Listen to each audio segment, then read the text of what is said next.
দল খেয়ে গেছে, আর একজন খাওয়ার জন্য প্রস্তুত, আর এক দল খাওয়ার জন্য প্রস্তুত। আজহারি সাহেব খাওয়ার জন্য মালয়েশিয়া থেকে উনি বাংলাদেশে আসছেন, এবং উনি একটা খায়খোর, এবং উনি যে দেশান্তর হয়েছে এই জামাত ইসলাম করার কারণে শুধু না, ওনার স্বভাবের কারণে এবং এই অশালীন অসভ্য বক্তৃতার কারণে উনি দেশান্তর হয়েছে। উনি নিজেকে একজন ধর্মের বিভিন্ন ব্যাখ্যাকারী হিসেবে যদি দাবি করে থাকে, মানুষ যদি সেভাবে চিন্তা করে যে ভালো ওয়াজ করতে পারে, ধর্মের ব্যাখ্যা ভালো দিতে পারে, তাহলে আজকে রাজনৈতিক পরিচয়টা তার কিন্তু প্রকাশ পাচ্ছে। তাহলে এতদিন উনি মুখোশ পড়েছিলেন, সুযোগ পেয়েছেন, প্রকাশিত হচ্ছেন। আবার যখন দেখবে সুযোগ নাই, উনি আবার অন্ধকারে ইঁদুরের মতো গর্তে লেজ তুলে চলে যাবে। এটাই স্বাভাবিক বিষয়। এই জন্য একদল খেয়েছে আর একদল খাবে, আর সারা বছর জামাত ইসলাম খাচ্ছে। এদের ক্ষমতাও দরকার হয় না, এদের এমপি হওয়া লাগে না, এদের মন্ত্রী হওয়া লাগে না। ওই ধর্মের বার্তা নিয়ে নিয়ে প্রত্যেকটা মা বোনের কাছে যায়, অসহায় নিরীহ ধর্মভীরু মহিলাদের কাছে যে ওই চাঁদার আদায় করে নিচ্ছে, উন্না বিছায় বিছায়, মুরগির ডিম থেকে শুরু করে গরু ছাগল হাঁস মুরগি গরুর দুধ থেকে শুরু করে পয়সা থেকে শুরু করে সমস্ত কিছু করছে। তারা তো সারা বছর খেয়ে থাকে।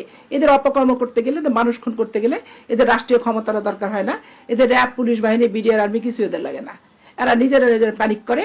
বিএল কলেজ থেকে শুরু করে, চট্টগ্রাম মেডিকেল কলেজ থেকে শুরু করে, চট্টগ্রাম বিশ্ববিদ্যালয় এবং রাজশাহী বিশ্ববিদ্যালয় এর জ্বলন্ত প্রমাণ। এবং রাজশাহী বিশ্ববিদ্যালয় বিএনপির উপরে শেষ পর্যন্ত আক্রমণ করছে।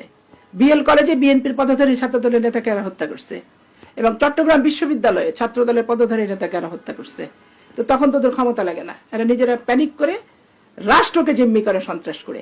এটা একটা সন্ত্রাসী সংগঠন, এটা একটা ধর্ম ব্যবসায়ী, এবং এদের সপক্ষে যে গুণগান গাবে, যে এরকম বক্তৃতা দিবে, আর বিএনপিকে দোষারোপ করে যে কথাগুলো বলবে, আরে এরা তো মানুষের বাড়ি বাড়িতে যে খাচ্ছে, মুষ্টি চাল খায় এরা গরুর এই যে ওয়াজের নাম করে মুরগি থেকে লাউ থেকে সবকিছু নেয়, ওগুলো বিক্রি করে খায় এরা ইয়ানতের পয়সা প্রত্যেকটা মানুষের কাছে বাধ্যতামূলক নেয়।